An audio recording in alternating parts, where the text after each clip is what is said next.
Hello, guys. Sorry. And welcome back to another video. This is a governor prediction. I'm kind of doing these once a month. I last did this like 5 weeks ago, so a little more than a month ago. But yeah. So we're gonna get started right away. Whoa, I forgot to lock the map. So I'm planning on releasing the subscriber election night either tomorrow or the day after tomorrow. So yeah, please stay tuned for that, and please do subscribe if you haven't already. And I do really appreciate uh if you I do appreciate all of you who are subscribed. I do have a Patreon, but that's going the extra mile. So I honestly don't expect you guys to donate to me through Patreon. But right, so we're gonna get started. Uh, with the state of New Hampshire, which is probably going to be likely now.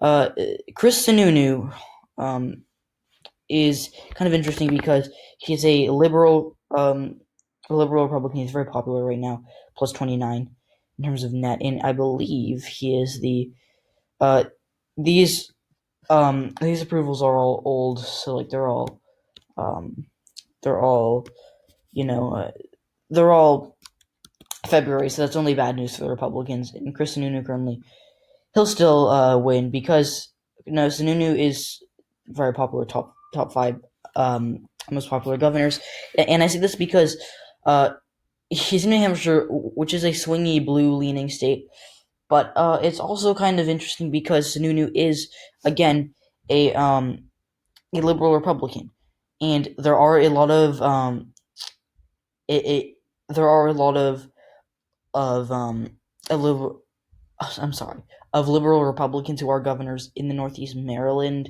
uh, Vermont, New Hampshire, and Massachusetts all have Republican governors who are all anti-Trump and all pretty liberal. Now, Sununu hasn't actually talked about Trump that much, but the other three are very anti-Trump. Uh, so you may call him a rhino. I call him a liberal Republican, who overall is pretty popular and like even though even though this is a presidential election year, uh, Chris Noon is going to hold on, kind of similar to people like Steve Bullock in Montana, uh, conservative Democrats or liberal Republicans. So yeah, Vermont is also going to be likely for the Republicans. Now I do want to pull up the polling, which is very lopsided, surprisingly. We're going to do you governor. So okay, that's interesting. There was a polling method. All right, so let's see where this is. Let's do Vermont governor. Yeah, so all the polls have um uh that was Rebecca Holcomb. She's not going to win the nomination. She's former education director. It'll probably be David Zuckerman, uh, the current lieutenant governor. So yeah, but as you can see, very lopsided. It's not going to be that big of a margin for Phil Scott. I can guarantee that. But it'll still be a pretty substantial margin, probably likely. I used to think this was a lean state, but at this point, it's probably going to be likely for the Republicans. Now this is Vermont, so we're going to have a lot of Democrats going for Phil Scott. But again, he was reelected in 2018. As governors of Vermont uh, only serve 2-year terms. So he'll probably be reelected again. He's popular. He's a liberal Republican. He actually endorsed Donald Trump's primary challenger, Bill Weld. So now we're going to go over to Delaware, which should be safe for the Democrats now. Brian Richardson, who is a state senator, is running for governor there. So, yeah. Okay, why did I just pull up? Okay. That's interesting. There are some polls from Newsom v. Cox. That was the California governor's race. I want to see. Okay, I'm gonna kind of sidetrack. +5. That's interesting. But yeah. So uh, yeah. So quite frankly, Delaware is a blue state. We all know that. Now, if you're like, well, Vermont is a blue state, so and they have a Republican governor. Delaware does not have a history of voting for Republicans on one ballot and Democrats on the other. So yeah, it'll stay with the Democrats. Popular incumbent John Carney, who did officially declare a few weeks ago. But yeah. So now we're going to go to North Carolina, which at this point should be likely for the Democrats. Now, it'll be a lot closer at the presidential level, but we're talking about a race that is not. The Republicans are kind of already giving up on it. The polls have Cooper had by 11, 21. 9, even, that's the outlier, 11, 12, 18, 12, 15, 9. So the polls are consistently showing leads for Cooper plus 20. So, and the most recent ones have him ahead by 11 and 21 respectively. So yeah, now, like if I was doing this based on polls, it'll be safe for the Democrats, but I'm not going to say that because this is North Carolina, and this is a swing state. Like honestly, this is a swing state, no matter how you slice it. And I believe that Joe Biden's going to win it. Donald Trump certainly does have a good shot at it, though. So yeah, but we are going to see Roy Cooper getting some Republican votes because he's popular, handling of COVID-19 only bolstering him. And I mean, I don't think that he is going to lose. I mean, Dan Forest is a very far right wing governor, or he would govern as a far right winger. He is the current lieutenant governor, so he has held in elected office. But again, I really don't expect him to win, and if he does win, I'll be very, very surprised. However, this race could be competitive. It could be lean, could even be tilt. But again, Roy Cooper is honestly in a very good position. He went by 0.2% in 2016. It'll be a lot closer, or it'll be a lot better for him this time around. And he still won 2016 in a year that Donald Trump won North Carolina by 4 points. So that means that we had some Trump voters going to Cooper in 2016. And again, Trump is only losing voters. So, yeah. Now, West Virginia, I would usually rate as safe for the Republicans. And at the presidential level, this is a very safe state for the Republicans. And at the Senate level, unless Joe Manchin is on the ballot, I'm going to say that the Republicans are the easy favorites here. Now, this is interesting because I'm going to rate it slightly just because I don't have a ton of information on this race. Now, Ben Salongo is the Republican challenger to Jim Justice. Oh, sorry. Who is not very popular. I mean, he's net -1, and with Democrats he's pretty bad, and with Independents he's pretty bad. But again, do remember that West Virginia has more registered Democrats than Republicans, and there are a lot of my bad of voters. Wait, I completely lost my train of thought. I'm so sorry. So West Virginia has a lot of registered Democrats who are probably going to go for Trump because they're Bill Clinton type Democrats, and they kind of split with the party once the early 2010s rolled around. Like they were all Bill Clinton voters, and then they went for some went for Al Gore, some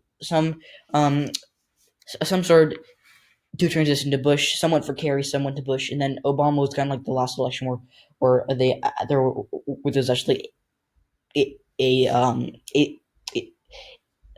significant chunk of these voters going for a Democrat, and at this point they're all registered Democrats, but they're going to go Republican. However, they do vote for Joe Manchin at the Senate level, and some of them are, and they elected Jim Justice to the governor's seat in 2016. But remember, Jim Justice, he ran as a Democrat, and he switched parties. So yeah, that could hurt him. I don't think, like Ben Salongo. Oh my gosh, getting kind of tired. Ben Salongo is not a super strong challenger to Joe Manchin, and I don't expect him. Joe Manchin, who am I kidding? To Jim Justice, and even though Jim Justice isn't popular and does have some flaws, don't see him. Now, Indiana's going to be safe for the Republicans. I really don't expect Woody Myers, the challenger, to unseat Eric Holcomb. Now, Holcomb isn't super popular, but I do want to see if there are any governor's polls in Indiana. Okay, yeah, that's okay. It'll be closer than that. I'm gonna guarantee you that it'll be closer than that. But I seriously don't think that that we're going to ever see Woody Myers making this a contested race, and Democrats are probably not going to invest in this. Now, a race that they could invest in is the state of Missouri. Now, Missouri is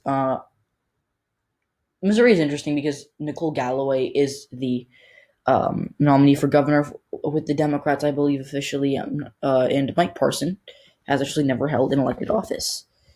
There are a lot of Mikes, so he is decently popular. Not in the top 10 really, but still pretty popular overall. But I do want to mention that. Oh my gosh, that was bad. That was a really bad voice crack.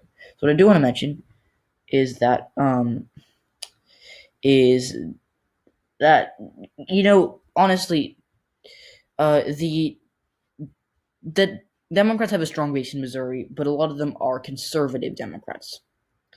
Now, conservative Democrats, kind of like I mentioned, are very present. They're present in states like Montana, the Dakotas, Missouri, and Kansas, and Arkansas, Louisiana, Iowa, Ohio, Kentucky, West Virginia, Tennessee. They're they are very alive in those states, but they vote. But over the past 20 years, they've been transitioning to the Republican Party. And some of these are going to go for Galloway, and she is not. I'm not 9% sure she'll outperform Joe Biden in Missouri, mostly because she has the time and energy to focus all her time on Missouri, whereas Biden is running a nationwide campaign. So Mike Parson. Now, Galloway has held elected office. She was the only Democrat to win a statewide race in Missouri in 2018, so that means that there are Republican voters who are backing her. So I honestly expect this to be a pretty, this will be a significant race to watch. And it honestly, sorry. And it does have the potential to be the second closest race behind Montana, and I believe it will. So, that being said, Galloway just it'll be very tough for her to pull it off. She has been endorsed by a lot of Democrats like Elizabeth Warren, but I don't think that she will be able to pull it off. So now I'm just going to characterize Utah and North Dakota as safe for the Republicans. I believe, I think it was Spencer Cox who won the Utah Republican primary for governor. I think it was. Let's see. Okay, it was. Okay, Okay, we know who. It's Chris Peterson. I know that. Okay, Spencer Cox. Yeah, he beat John Huntsman Jr. barely. And what's the third guy? Greg Hughes. I don't know much about him. So yeah, but it'll be safe for the Republicans. Christopher Peterson, I know, is a professor at Utah University. But it'll still be safe for the Republicans. I mean, Utah is going to be a swing state in 30 years because of the growing population of Salt Lake City, but no. North Dakota is just going to be safe because Doug Burgum, I want to show you guys how popular Doug Burgum is, if I can find him. So he's number 6, so he's very popular. He's plus 38, and even with Democrats, he's doing very well. Even though he's a Republican and a pretty conservative one at that. So now we're gonna go over to Okay, we're gonna save that for last now. Washington is gonna be safe for the Democrats. James Lee very well liked, pretty popular. Washington, if you remember back in March, was the first state to be hit by the coronavirus pandemic, and since then it's kind of stayed on a low profile. But yeah, I mean, Washington is Washington could be like it's even likely, but I doubt it. I mean, putting Washington and North Carolina in the same category just doesn't feel right. And even though all the data shows Cooper winning in a landslide, I think it will be likely. But talking about Washington right now, Inslee well liked, and I do expect him to pull it off. Now Montana. So this could go either way. But I'm going to give it to Mike Cooney very, very, very, very, very narrowly, is because for a few reasons. First of all, Mike Cooney, he was the lieutenant governor under Steve Bullock, who is popular, and Steve Bullock's popularity is going to 100% transfer over to Mike Cooney. Bullock is plus 21, so yeah, plus 21 with all voters. Independents doing pretty well, and even with Republicans, not too horrible. So yeah, that's good news for him. Mike Cooney has also been elected because remember, the lieutenant governors are elected statewide, so they do have to be elected to their position. So yeah, Mike Cooney overall is probably going to win because his opponent Greg Gianforte, who did defeat Tim Fox, the Attorney General, and if Tim Fox is the nominee, I'd probably be saying this is still early for the Republicans, but Greg Gianforte. He ran for governor in 2016. He was rejected by voters at the ballot box in the same election that Donald Trump carried the state by 20 points. So, yeah. And then also, it's also interesting to note that uh, why am I Greg Gianforte has some scandals, including where he body slammed a reporter, which is not a great look for him. So, yeah, because I mean, obviously that wouldn't help him, but it's still not a great look for him. And Cooney is popular, as I mentioned. Bullock has endorsed him. He won the primary, and so I honestly do expect Cooney to pull this off. Although it'll be pretty close. Could be lean for the Democrats. I could see being lean, and I might characterize it as lean. But right now, also still probably the most fair characterization, which is tilt. Although I could see it spilling into the lean margin, or even likely. But again, probably not going to see that happen. So thanks for watching this video. So if you guys want to see the full, yeah, okay, that's an island in the Pacific Ocean. I went to Yap. So blank map, governors. So if you guys want to see, this is what it's going to look like if my projection is correct. Disregarding margins, this is what it will look like. So unless I am tripping, I'm pretty sure. Okay, so we're going to fill in all these dates. So yeah, that's this is what it'll look like if my forecast is correct, although it could be wrong. So that'll give the, if I'm correct, the Republicans 26 and the Democrats 24. Let's just add these all in. Okay, so the Democrats are at 20. Oh, I forgot the great state of Kentucky for Andy Beshear. That's who it was. So that, yes, this is the, if I'm correct, this is what it'll look like. So yeah, that's basically it. No flips, but contested races for 2020, I guess I'll say are these states. But yeah, that'll whoops, no. Okay, so that'll do it for this video. Please do subscribe if you haven't already. Please like the video, and watch some other videos for me, because we are currently on track to get monetized in a few months, but for subscribers, but the watch hours may kill us in the end. So I would really appreciate it if you guys would go over watch some of my other videos, and if you really really want to go the extra mile, go over to my Patreon. It's in the link. Sorry. Go to my Patreon. The link is in the description. I don't know why I couldn't get that out.